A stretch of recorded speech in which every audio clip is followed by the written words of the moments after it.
Hello everyone. मैं हूं professor Vaibhav Solanki from Shri Swaminarayan institute of technology. Welcome to our YouTube channel and today we will discuss on unit 4 of transportation engineering subject which name is water transportation, and today we will discuss on lecture number 2 natural phenomena and navigation aids. सो दोस्तों, lecture number 1 unit 4 के जो lecture number 1 में हमने harbour और port के बारे में discuss किया था, जहां पे हमने classification of harbour, component of the harbour के बारे में टोटली डिस्कस किया था। साइट सिलेक्शन के बारे में भी मैंने आपको सब समझाया था। ठीक है, आज हम बात करने वाले वाटर ट्रांसपोर्टेशन के second lecture natural phenomena and navigation aids के बारे में। क्या है नेविगेशन एड और नेचुरल फिनोमिना क्या है? बेसिकली सबसे पहले मैं आपको समझाता हूँ कि जो major 4 types of natural phenomena है जो हार्बर ट्रांसपोर्टेशन में बहुत ही इम्पोर्टेंट है। ये नेचुरल फिनोमिना समझना हार्बर इंजीनियरिंग के लिए बहुत ही इम्पोर्टेंट है। ठीक है, तो वो 4 जो मेजर कैटेगराइज है नेचुरल फिनोमिना, वो है विंड, सेकंड है वेव्स, तीसरा है टाइड्स और फोर्थ है करंट्स। तो यहाँ पे जिस हिसाब से आप देख सकते हो, तो ये इमेज के थ्रू हम क्लियर कर सकते हैं। ये विंड है, ये वेव्स है, ये टाइड्स है और ये करंट है। तो वेव, टाइड और करंट में बहुत ही माइनर डिफरेंस है। जो आपने यहाँ पे इमेज में देखा उसके हिसाब से हम समझ सकते हैं। तो हम ये चारों नेचुरल फिनोमिनस के बारे में आज हम समझेंगे और इसका इम्पैक्ट हार्बर इंजीनियरिंग में किस हिसाब से पड़ता है। अगर मुझे कोई हार्बर स्ट्रक्चर या वाटर स्ट्रक्चर डेवलप करना है तो उसका इसके हिसाब से क्या इम्पैक्ट रहता है।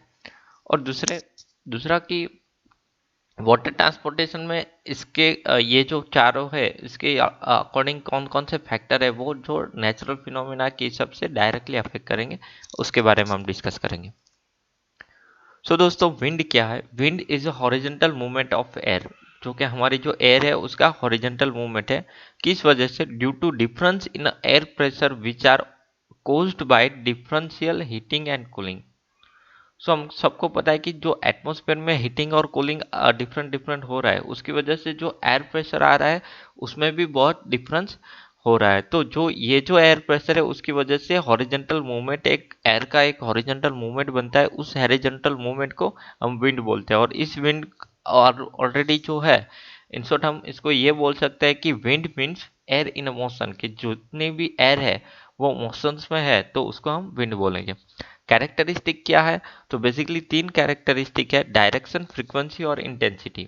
डायरेक्शन क्या इंडिकेट करता है? कि direction of the wind usually specify by compass, कि कंपास के थ्रू हम कौन सी डायरेक्शन में विंड है वो हम देख सकते हैं। फ्रीक्वेंसी क्या है?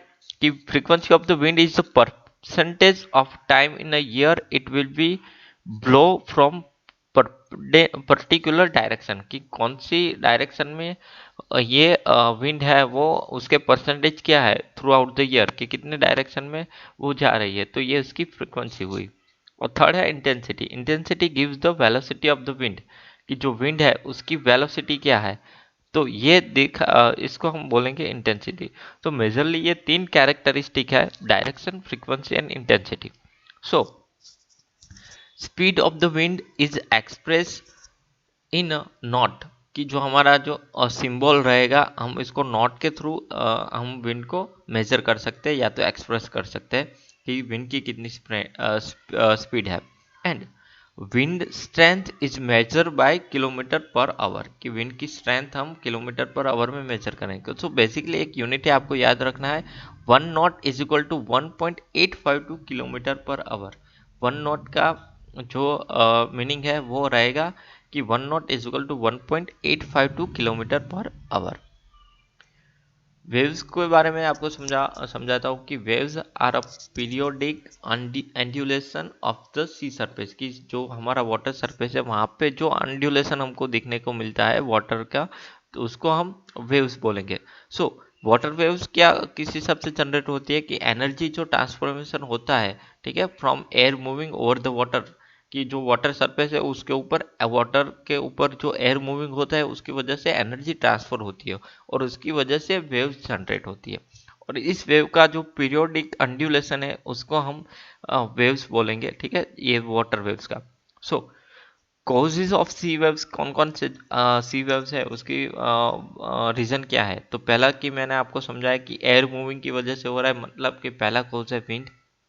दूसरा है रिवोल्यूशन ऑफ अर्थ, अर्थ का जो रिवोल्यूशन है उसकी वजह से हो रहा है। थर्ड है gravitational force of moon and sun, कि मून एंड सन के जो ग्रेविटेशनल फोर्स है उसकी वजह से विंड क्रिएट होती है, वेव्स क्रिएट होते हैं। और फोर्थ है earthquake.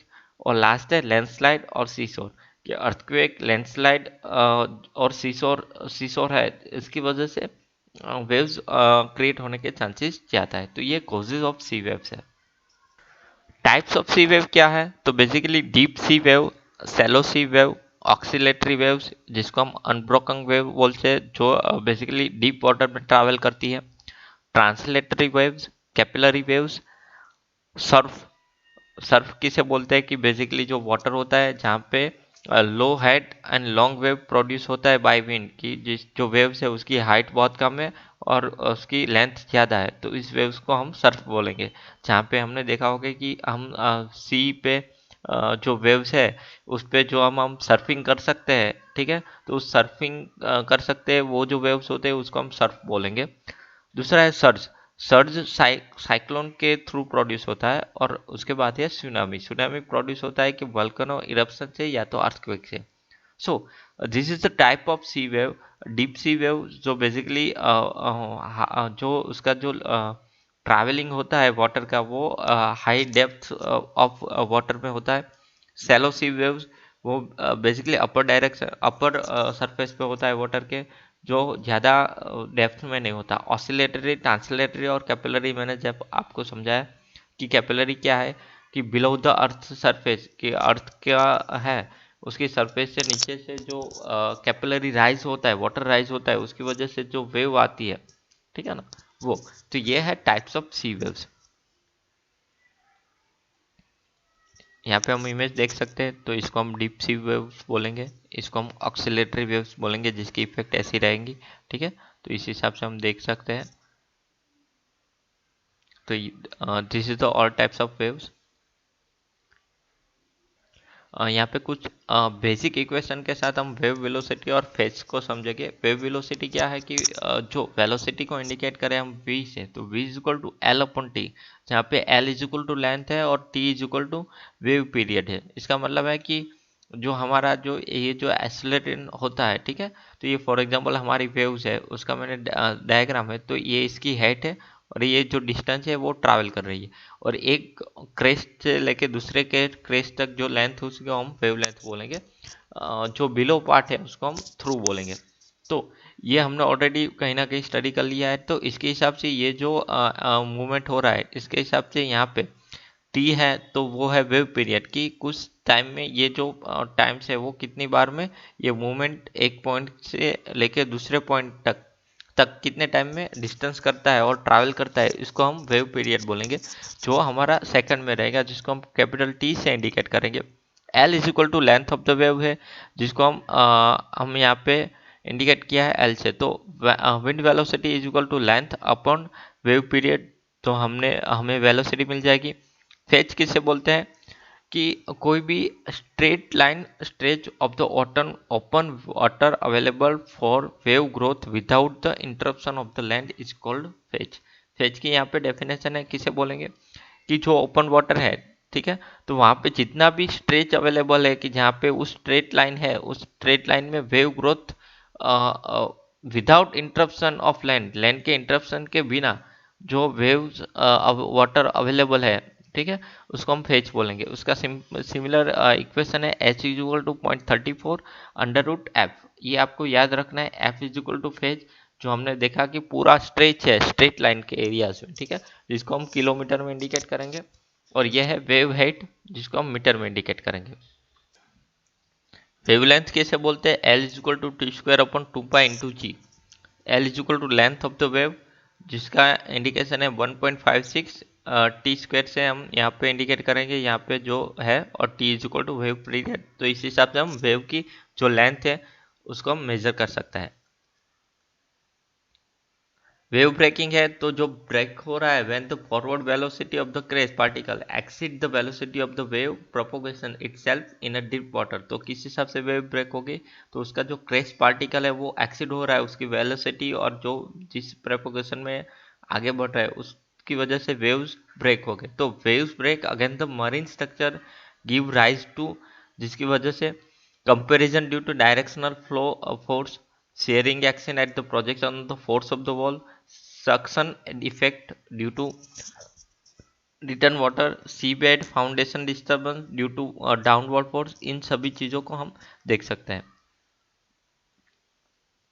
So basically above effect result क्या होता है कि हमने बिलो इफेक्ट रिजल्ट देखा कि वेव्स की ब्रेकिंग की वजह से अबोव इफेक्ट रिजल्ट ये होता है कि जो ये वेव इम्पैक्ट है, जो यहाँ पे मैंने मेसनरी ब्रेक वाटर बनाया है, ठीक है, तो ये जो वॉल है, ठीक है, तो ये वॉल पे जो फोर्स लगने वाला है वेव्स का वो रहेगा, इनर्शिया फोर्स रहेगा और वाइब्रेशन फोर्स रहेगा, इंटरनल प्रेशर रहेगा और expansion and contraction of the cavity of the structure जो हमको देखने को मिलेगा। तो यहाँ पे थ्रू इमेज आप ये सब देख सकते हो।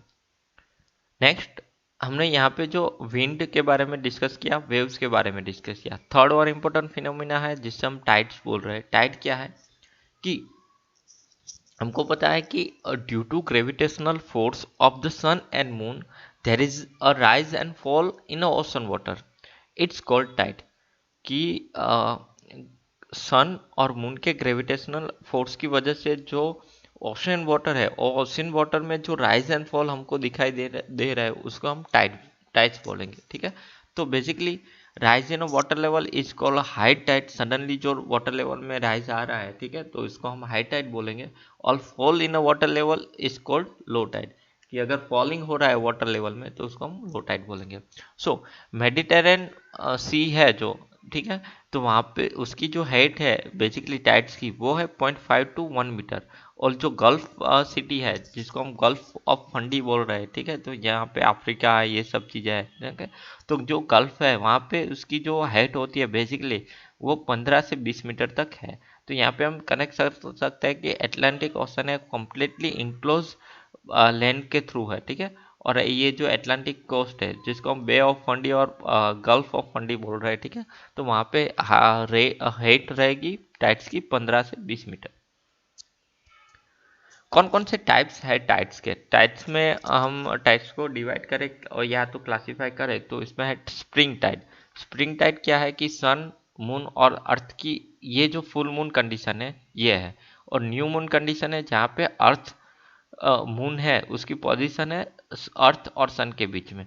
तो ये जो स्प्रिंग टाइड है तो वो क्या है कि this are the highest tide which occur when sun moon and earth fall in a line, कि ये जो एक ही लाइन में फॉल कर रहे हैं, ठीक है, तो उसकी वजह से जो हाईएस्ट टाइड आ रही है उस टाइड को हम स्प्रिंग टाइड बोलेंगे। नीप टाइड क्या है कि जहाँ पे सन मून और अर्थ है वो एक ही लाइन में डायरेक्शन में नहीं होंगे, बट कौन से डायरेक्शन में होंगे, तो यहाँ पे राइट एंगल में होंगे। जब मून सन और अर्थ एक राइट एंगल में होंगे उनका कनेक्शन होगा तो उसकी वजह से जो टाइड रहेगा वो लोएस्ट टाइड अक्कर होगा, और उस लोएस्ट टाइड को हम नीप टाइड बोलेंगे। उसके बाद है सेमी ड्यूरेनल टाइड। ये इसका मतलब है there are the tide which occur twice each lunar day, कि ल्यूनर डे में अगर दो लूनर डे ट्वाइस हो रहे हैं उसकी वजह से जो टाइड आ रहा है उसको हम सेमी ड्यूरिनल टाइड बोलेंगे। पर लूनर डे क्या है? लूनर डे का मीन्स है कि time taken by moon to make a complete revolution around the earth, कि अर्थ का एक कंप्लीट रिवोल्यूशन करने के लिए जो टाइम मून जो ले रहा है उसको हम लूनर टाइम बोलेंगे, और उस पूरे टाइम को हम लूनर डे बोल सकेंगे, ठीक है। तो ड्यूरिनल टाइड क्या है कि this is a high tide occur only time a day, जिसे जहाँ पे फ्लोरिडा है जहाँ पे ड्यूरिनल टाइड रहेगा। मिक्स टाइड और टाइडल टाइड, तो इस हिसाब से कैलिफोर्निया में जो मिक्स टाइड दिख रहा है जहाँ पे 2 डेली हाई टाइड हमको देखने को मिल रहा है, और these are the crest wave caused by the rush air flood tide up a river. So इसकी वजह से जो टाइडल बोर है फंडी गल्फ ऑफ फंडी है वहाँ पे टाइडल बोर दिखाई दे रहा है। तो ये है types of tides, semi diurnal, diurnal, mix tide और टाइडल टाइड। और स्प्रिंग और निप टाइड्स के बारे में हमने आगे डिस्कस किया। फोर्थ और मेजर इंपॉर्टेंट पॉइंट है हमारा करंट। करंट क्या है कि जो horizontally movement of water is called current. तो बेसिकली जो वाटर है, सी वाटर है, उसमें हम देखते हैं कि बहुत ही कम वेव होती है, जो बहुत ही कम हेट वाली वेव्स होती है, और उसका एक प्रॉपरली वाटर का एक हॉरिजेंटल मूवमेंट चल रहा होता है। उस हॉरिजेंटल मूवमेंट को हम करंट बोलेंगे। सो बेसिकली करंट किस वजह से आता है कि जो टाइड्स होते हैं, राइज टाइड्स का राइज एंड फॉल होता है, उसकी वजह से करंट हो रहा है। Wind blow over ocean, ocean के ऊपर जो विंड का ब्लोइंग हो रहा है उसकी वजह से। टेम्परेचर के डिफरेंस की वजह से। टर्बिडिटी ऑफ वाटर, कि वाटर का पानी जो है उसको टर्बी वाटर यानी गंदा पानी होना, उसकी वजह से। और wave breaking at a angle of beach, कि वेव ब्रेक हो रहा है एंगल ऑफ द बीच, जहाँ पे बीच का एंगल है वहाँ पे वेव ब्रेक हो रहा है उसकी वजह से। इफेक्ट ऑफ करंट, करंट की इफेक्ट क्या है कि करंट की इफेक्ट की वजह से जो स्ट्रक्चर है उस पर स्काउरिंग और इरोशन का प्रॉब्लम होगा, डिपोजिशन ज़्यादा होगी, सिल्टिंग की। फिर increase in corrosion rate, corrosion rate भी बढ़ेगा। डिले इन कंस्ट्रक्शन ऑपरेशन, अगर मैं मरीन स्ट्रक्चर बना रहा हूँ सी शोर पे, तो वहाँ पे कंस्ट्रक्शन ऑपरेशन में डिले हो सकता है करंट की वजह से। Significance force on a marine structure, marine structure पे फोर्स भी लगता है। और ये सब चीज़ें हैं जो loads on a mood vessels, कि जो भी वेसल्स है वो आप पे लोड्स आता है, तो उसको हम ठीक तरह से लोडिंग अनलोडिंग टाइट्स की वजह से, करंट की वजह से नहीं कर सकते। तो this is the causes and effect of the current. Types of the current क्या है, तो वो है primary current, turbidity current, tidal and wind depth current, wind stress current and littoral current. So basically it is a desirable that to a large extent harbor are free from erosion and silting. So desirable limit क्या है कि कोई भी harbour की, तो harbour है वो वहाँ पे इरोजन नहीं होना चाहिए और सिल्टिंग नहीं होना चाहिए लार्ज एक्सटेंट पे। तो ये है कोई भी हार्बर की डिजायरेबल लिमिट है। दूसरा हमारा जो पॉइंट है नेचुरल फिनोमेना के अलावा, वो है हमारा aid to navigate. So navigation aid क्या है, नेविगेशन एड ये है कि हमारा जो व्हीकल है, ठीक है, जो वाटर्स में मूव कर रहा है, उसको हम वेसल्स बोल रहे हैं, ठीक है।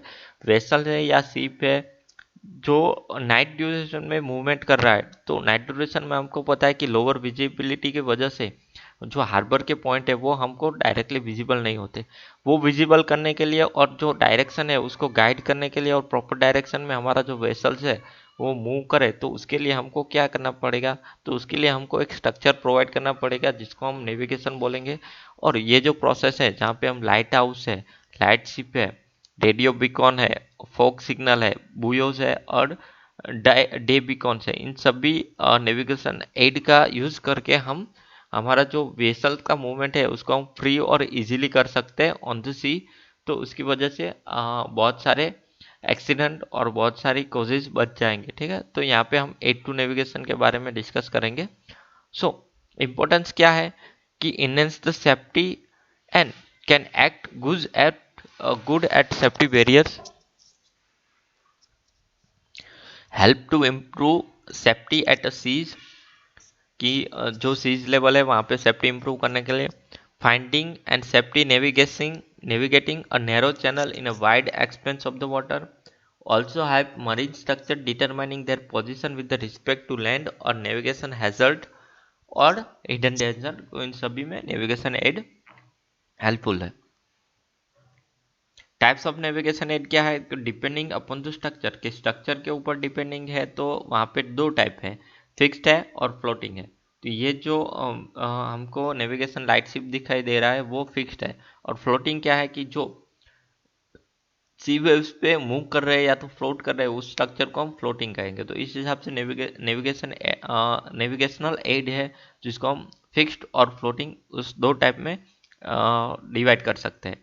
Depending upon service and visibility, हम कैसे टाइप्स को नेविगेशन एड को डिवाइड करेंगे, तो there are four type of navigation aid: coast approach light station, obstruction light station, approach channel lighting and harbour light signal. इन चार चीज़ों में हम नेविगेशन एड को क्लासीफाई करेंगे। तो दोस्तों यहाँ पे हमने नेविगेशन एड के बारे में बात की, लाइट शिप है या तो लाइट हाउस है, रेडियो बीकॉन है, फॉग बीकॉन है, बुयर्स और डे बीकॉन है। इंपॉर्टेंस क्या है नेविगेशन एड का, जिसकी वजह से सेफ्टी इनहेंस होती है और सेफ्टी बैरियर्स बढ़ते हैं, हेल्प होती है। सीज सेफ्टी इंप्रूव करने के लिए हम navigation aid through narrow channel है तो वहाँ पे वाइड एक्सपेंस वाटर है तो उसको हम सेफली नेविगेट कर सकते हैं। और बैरियर्स है, मरीन स्ट्रक्चर है, ठीक है, उसका हम डिटर्मिनेशन और उसकी पोजीशन क्या है विथ रिस्पेक्ट टू लैंड उसको हम प्रॉपर हम शो कर सकते हैं, जिस वजह से डेंजर एक्सीडेंट बच सकते हैं। तो यहाँ पे दोस्तों हमने नेविगेशन एड के बारे में भी डिस्कस कर लिया है। तो हमारा जो आज का लेक्चर है इसमें हमने natural phenomena wind, tide, current और वेव्स के बारे में डिस्कस किया और नेविगेशन एड के बारे में, उसके इम्पोर्टेंट और उसके टाइप्स के बारे में डिस्कस किया। तो दोस्तों आज के लिए इतना ही। Thank you.